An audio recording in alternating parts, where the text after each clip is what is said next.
Hello everyone. తులసి ఈరోజు వాకింగ్‌కి తీసుకెళ్తుందనమాట. నాతో పాటు మీరందరూ వచ్చేయండి. ఓకేనా?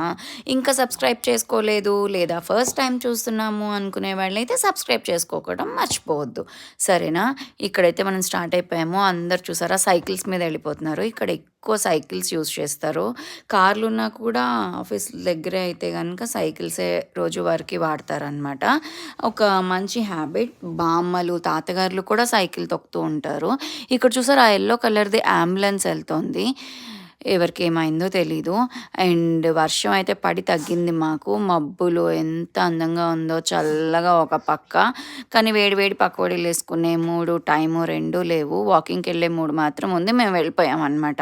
ఈ బిల్డింగ్ మా ఎదురు క్రాస్‌లో ఉంటుంది. మనకి లివింగ్ రూమ్‌లో నుంచి, బెడ్‌రూమ్‌లో నుంచి కనిపిస్తూ ఉంటుంది. నైట్ టైమ్ కూడా చాలా బావుంటుంది. లైట్స్ అన్నీ వెలుగుతూ ఉంటాయి కదా! ఆబ్వియస్‌లీ పొద్దున్న లేస్తూనే ఆ లైట్స్ వ్యూనే మాకు రాత్రి పడుకుంటూనే అదే లైట్స్ వ్యూ. చాలా అనిపిస్తుంది. ఇది జస్ట్ మా నైబర్‌హుడ్‌లో అనమాట. 5, 10 మినిట్స్. సో, అలా వెళ్ళి ఆర్నవ్ కొంచెం నిద్రపోతాడు. ఈ స్ట్రాలర్‌లో మధ్యాహ్నం నిద్రపోలేదని చెప్పి తీసుకెళ్ళామనమాట. ఈ రెడ్ ట్రాక్ కనిపిస్తుంది కదా! అది ఓన్లీ ఫర్ సైకిల్స్. మనం రోడ్ క్రాస్ చేసేటప్పుడు పక్కకి లెఫ్ట్, రైట్ టర్న్స్ తీసుకునేటప్పుడు కూడా చాలా జాగ్రత్తగా ఆ రెడ్ లైన్ అకార్డింగే సైకిల్స్ వెళ్ళాలి. అదర్ దాన్ థట్ ఎళ్తే ఫైన్స్ ఉంటాయి. Bye bye.